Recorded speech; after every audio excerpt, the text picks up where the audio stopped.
নমস্কার বন্ধুরা, আজ আবার একটা নতুন রান্নার ভিডিও নিয়ে আপনাদের সামনে উপস্থিত হয়েছি। আজ আমি করে দেখাবো সম্পূর্ণ নিরামিষ পদ্ধতিতে কিভাবে আলুর তরকারি করতে হয়। এটা আপনারা লুচি, রুটি, পরোটা সব কিছুর সঙ্গে খেতে পারবেন। তবে দেখে নেওয়া যাক কিভাবে আলুর তরকারিটা আমি তৈরি করি। প্রথমে তো আলুগুলোকে টুকরো টুকরো করে কেটে নিতে হবে। তারপরে গ্যাসটা জ্বালিয়ে আমি কড়াইটা বসিয়ে দিলাম। এবার এতে একে একে করে তেল, তারপরে শুকনো লঙ্কা আর একটু গোটা জিরে ফোড়ন দিতে হবে। ফোড়নটা হয়ে গেলেই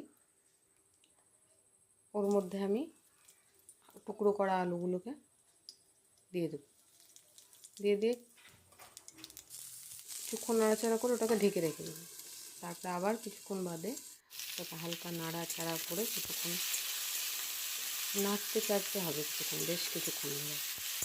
তারপর ওটা নিয়ে একটু হলুদ আর একটু লবণ দিয়ে আবার কিছুক্ষণ নাড়াচাড়া করব। নাড়াচাড়া করে এটাকে আবার কিছুক্ষণ ঢাকা দিয়ে আমি রেখে দেব। দেখুন আমি অনেকক্ষণ ধরেই নাড়াচাড়া করছি। দেখুন আলুটা বেশ অনেকক্ষণ ধরে কষাতে হবে। ভালো করে তেলের উপর যদি নাড়াচাড়ানো হয়, কষানো হয়, তাহলে স্বাদটা অনেক গুণ বেড়ে যায়। দেখুন আমি নাড়িয়ে চাড়িয়ে কিছুক্ষণ আবার ঢাকা দিয়ে এটাকে রেখে দিলাম। কিছুক্ষণ পরে আবার আমি এটা ঢাকনাটা খুলে এর মধ্যে টমেটো অ্যাড করে দিলাম। টমেটোটা দিয়ে আবার কিছুক্ষণ আমি নাড়াবো এটাকে। আবার কিছুক্ষণ নাড়িয়ে নাড়িয়ে অনেকক্ষণ ধরে, যতক্ষণ পর্যন্ত না টমেটোটা গলে যাচ্ছে ততক্ষণ পর্যন্ত এটা আমি নাড়িয়ে যাব। নাড়িয়ে তারপরে এর মধ্যে আমি আবার কিছুটা আদাও এই সময় দিয়ে দিতে হবে। এখনই যদি আদাটা না দেওয়া হয় তাহলে এটা আদার একটা কাঁচা গন্ধ আসবে। আদাটা দিয়েও কষাতে হবে বেশ কিছুক্ষণ। কষানোর পরে আবার আমি কিছুক্ষণ এটাকে ঢাকা দিয়ে রেখেছিলাম। কিছুক্ষণ ঢাকা দিয়ে রাখার পরে আবার এটা খুলে দেখুন টমেটোগুলো বেশ গলে গেছে। এই সময় এবার আপনারা একটু এর মধ্যে জল দিয়ে দেবেন।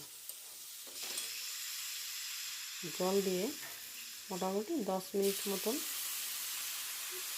ঢাকা দিয়ে রেখে দিতে হবে। এটা 10 মিনিট মতন ঢাকা দিয়ে রেখে দিলেই আলুগুলো সিদ্ধ হয়ে যাবে। তো দেখুন আমি এটাকে আবার ঢাকা দিয়ে রেখে দিলাম 10 মিনিট মতন। 10 মিনিট বাদে এবার ঢাকাটা খুলে আর একবার আমি দেখে নিচ্ছি যে আলুগুলো সিদ্ধ হয়েছে কিনা। দেখুন তো আমি ঢাকাটা খুলে দেখেছিলাম যে আলুগুলো একটু সামান্য সিদ্ধ হতে বাকি ছিল।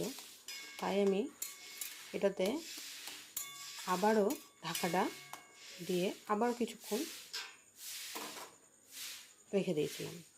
এবার দেখুন আলুগুলো আমার ঢাকাটা খুলে দেখলাম যে আবার আলুগুলো আমার সিদ্ধ হয়ে গেছে।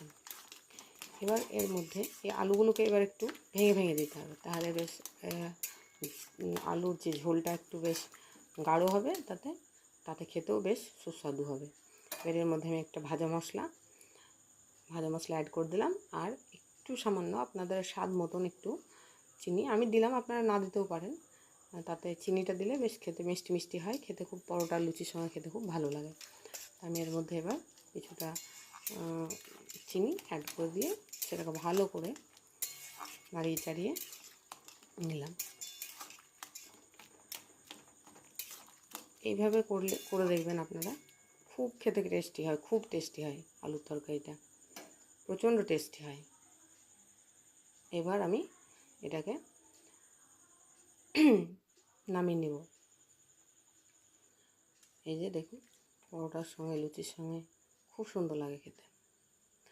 ঠিক আছে বন্ধুরা, আমার ভিডিওটি ভালো লাগলে চ্যানেলটিকে সাবস্ক্রাইব করে দেবেন, আর লাইক করবেন, কমেন্ট করবেন, শেয়ার করবেন। টাটা।